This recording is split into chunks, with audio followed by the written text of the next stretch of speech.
嗨，大家好！今天早上啊，还淋了个落汤鸡啊。到了下午，终于等来了出太阳的时间。虽然天气很不稳定啊，但是还是打算出来骑一骑，补一补上午缺的课。今天是第一天啊，被这个天气预报误导。本来说上午呢应该是有2个小时啊晴的，谁知道啊，我就出来了仅仅几十分钟吧，结果就一场大雨啊，劈头盖脸的就下了起来，连躲都来不及躲。回到家呢，几乎是全身湿透。结果呢，我估计也就没骑几公里吧，就只能回家了。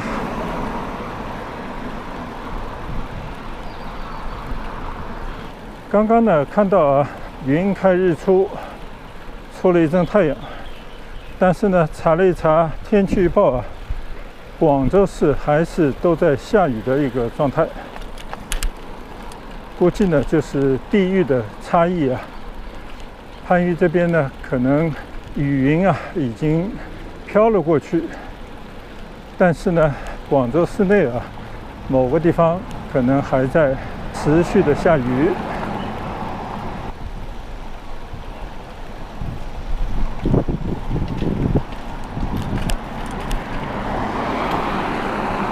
明显的感觉啊，风很大。以前有经验啊，每次在刮大风的时候呢，这个麦克风的收音啊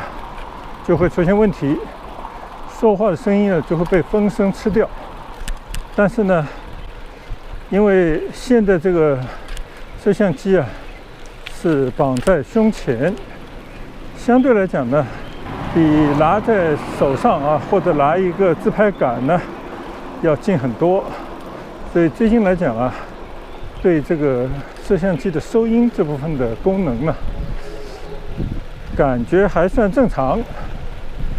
但是现在风很大啊，这个里头会不会有什么样的竞争关系，我就不太清楚了啊。回去看一看声音能不能听得清楚。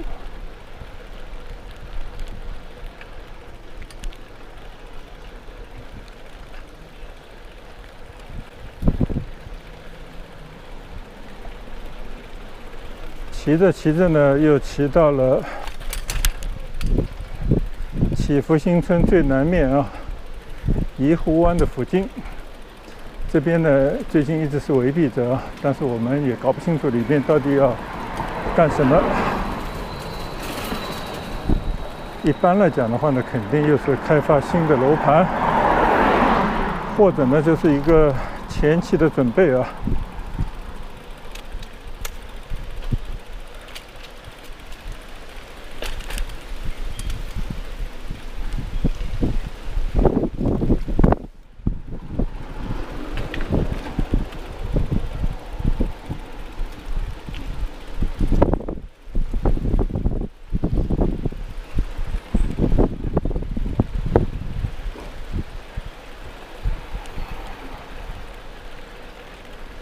前些时候呢，就有看我视频的香港朋友啊，对我视频里头提及的祈福新村目前新建的一些商住两用的小区啊，比方说像缤纷汇啊，完全像一整排墙一样的戳起来那个高楼，密不透风啊。楼下呢，商场也会有一些吵闹声。就觉得呢不是特别适合居住啊，总觉得祈福的老板啊，跟以前的那种低密度的啊，注重更多的居住环境这样的这个考虑啊，越来越背道而驰了。我想同样的问题啊，我有一回去美林湖那个在花都和清远那边的这个大社区啊，其实也是有同样的问题，就是原本呢都是一些低密度的啊，甚至都是一些独立和联排的一些别墅。但是过了一段时间以后呢，那些高楼啊就拔地而起。那高楼的下面或者边上呢，就会有一些商业的街道啊，就有点像起伏的缤纷会那样。所以大家呢，对于这种高楼逐渐成为主流的，底下呢又会有一些生活的设施啊，也会考虑到一些方便的程度，这样的一种社区呢，大家见仁见智。尤其是现在跟10多年以前来比的话啊，这个房价就不是说几千块钱一个平方米了，可能都得上几万。那我觉得普通人的收入啊，如果他没有一个好的金融方面的一个增值，他的收入永远也赶不上通货膨胀。或者呢，你只能收缩自己的一个消费的愿望，比方说你的居住的面积啊，必须要变小。原本呢可以有透天的那种透天是台湾朋友爱说的这种住宅的形态啊，其实就是有地、有天的、有天井的这样的这种房子啊。那你可能就是要妥协为，我只能在一个高层的公寓里面拥有一个小小的单位啊。那么因为这样的单位呢很多，它就很容易呢形成一个社区。在这样的一个社区里面，生活的设施啊也是必不可少的。比方说最简单来讲，生活物资你需要去超市来采购，每天要做饭啊，要买菜，你就需要有一些菜市场。你还需要很多的这些不擅长于在家里煮饭，或者根本没有时间在家里煮饭的年轻人需要的那个食街啊，是有一大排的餐饮，各种口味的餐馆，都是这些住公寓的，尤其是年轻一代人是非常需要的这样的一些配套。所以的话呢，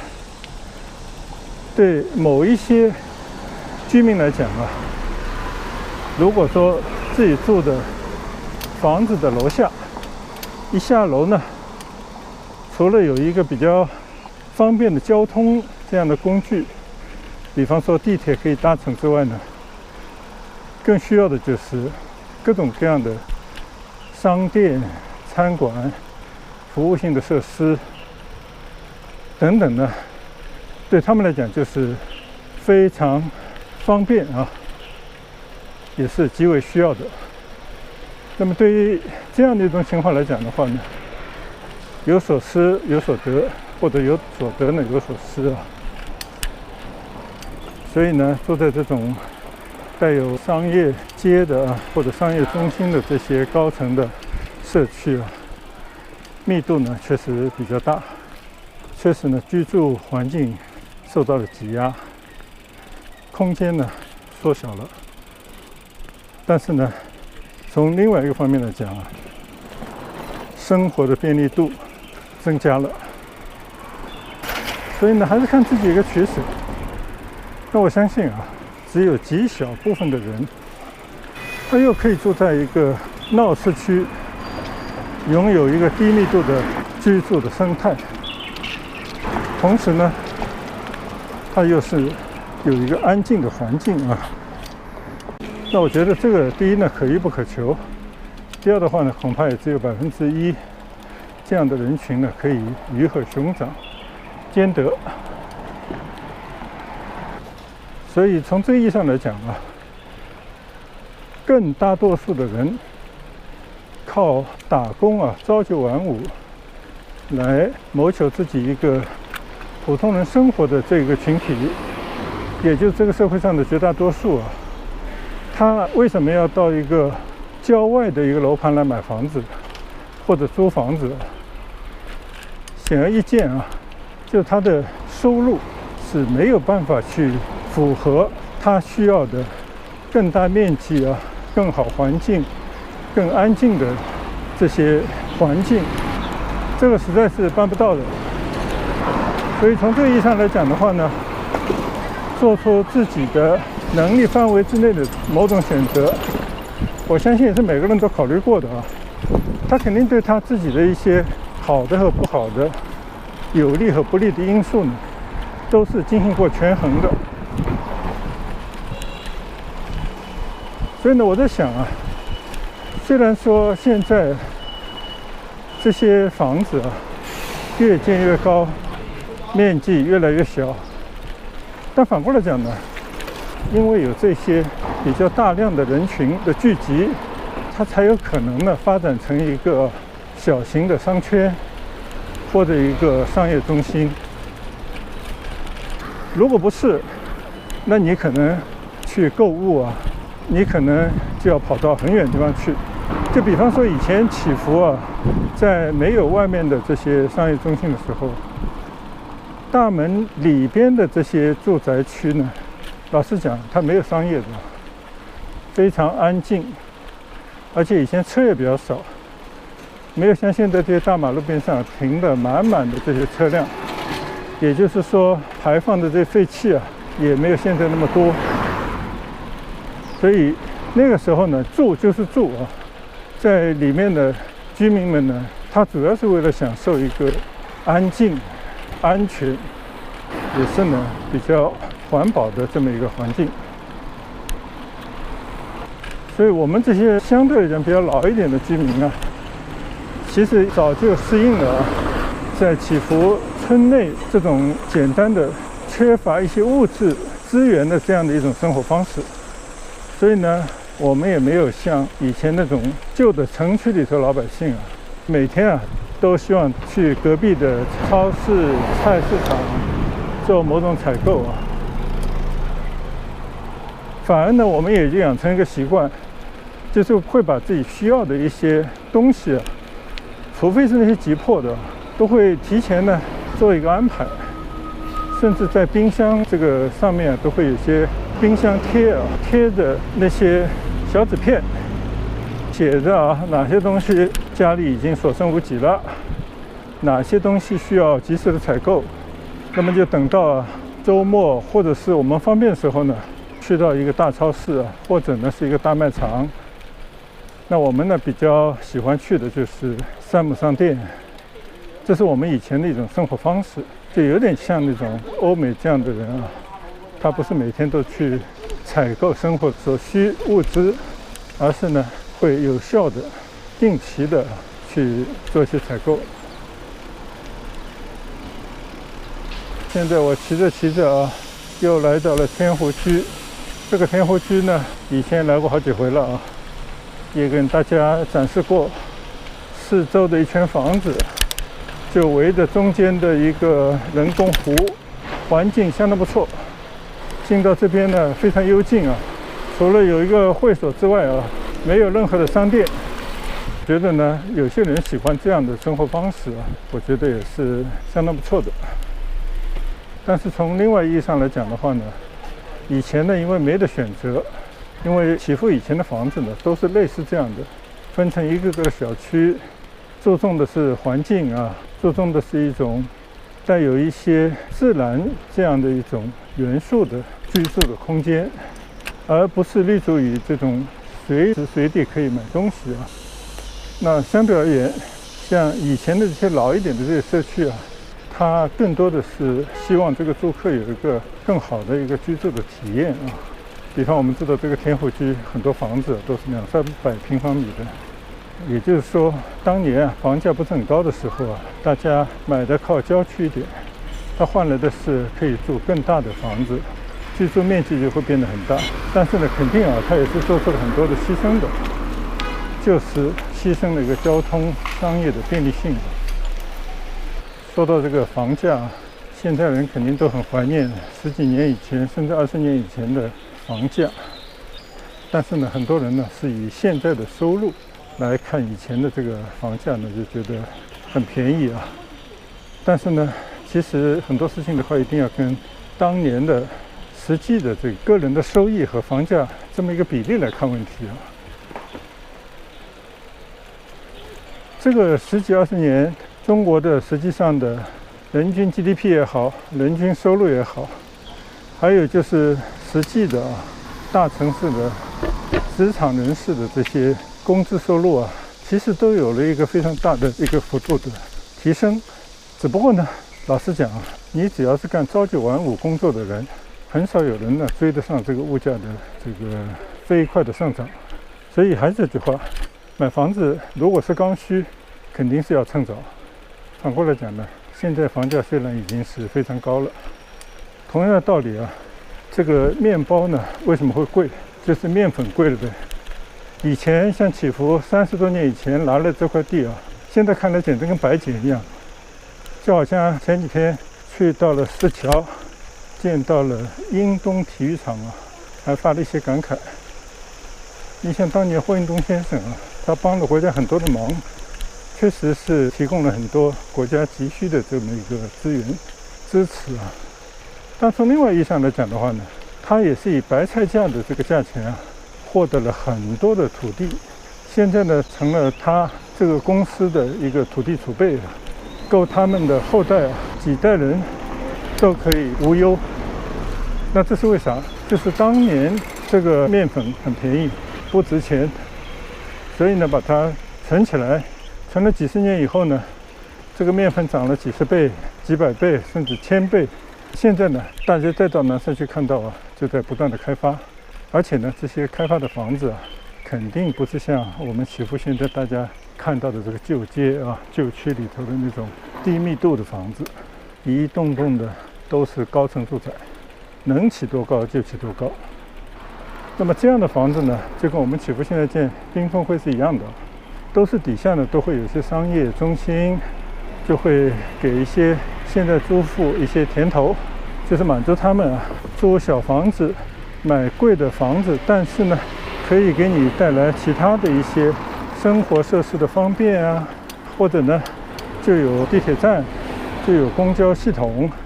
甚至呢还有其他的一些服务设施等等吧。所以这是一个市场决定的这么一个因果关系。作为开发商，作为资本家，你要期望他不挣钱、倒贴钱，那这个天方夜谭呐。但是呢，如果你觉得这个房子不喜欢，我就喜欢住在大的 house 里面，再不济我也要住一个连体的别墅，那没问题啊。你可以选择那种房子，可是说句不敬的话，绝大部分人买不起啊。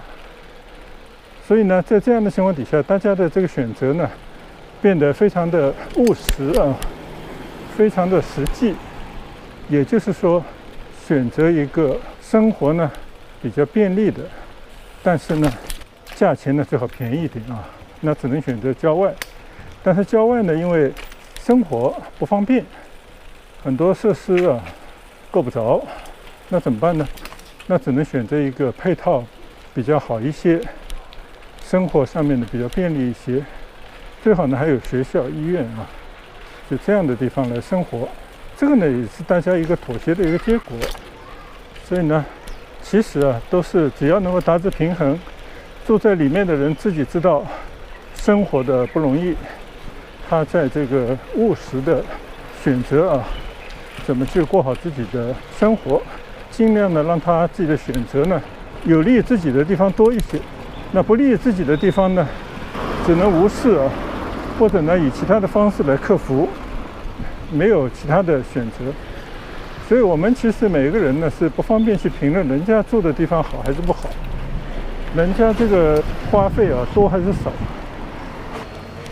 经常呢有人问我说，你住在祈福，作为一个退休人员，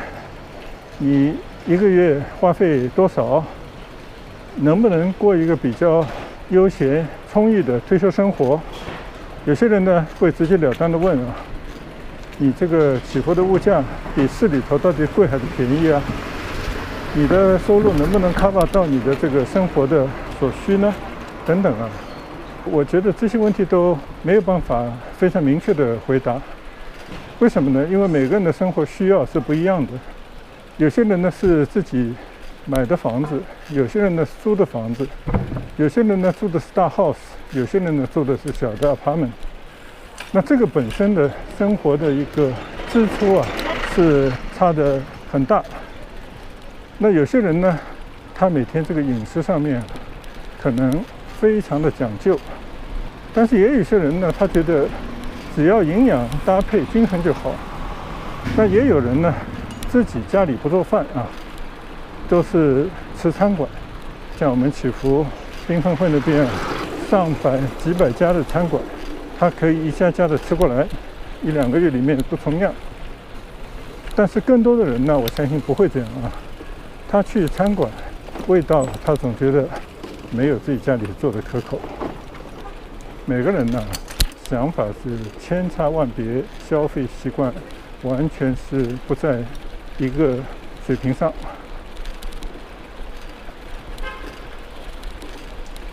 所以你说这个超市价钱，东西呢也是五花八门的，这很难是以一种标准来说清楚，说你在一个地方退休养老是不是可以 OK。但是我相信每个人只要这边住的久了以后啊，他都可以找到一个平衡，他都可以呢感到自己是合适的。如果每天都是很憋屈的在那边过日子，老实讲，他也坚持不了多久。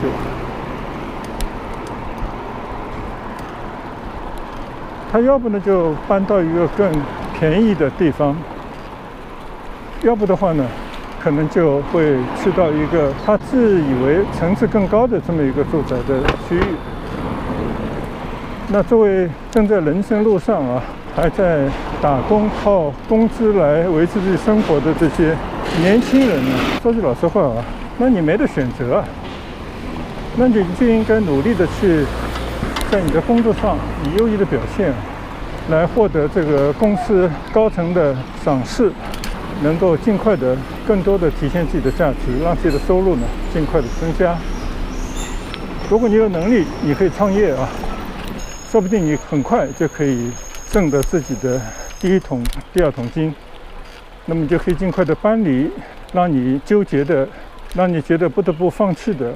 某些东西啊，转而呢到一个更合适自己居住的这么一个地方去。说来说去呢，房子啊、地段、这个价位，还有周围方不方便，其实跟开发商的良心没有什么关系。因为最终买房子是自己，所以自己要为自己的房子要负这个责任。而且呢，自己要尽量的在有限的这样的一个条件里面呢，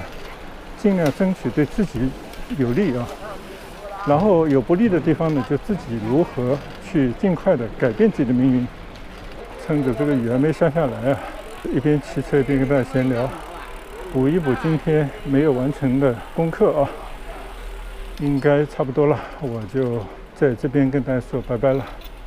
我们下次再聊，下次再见，拜拜。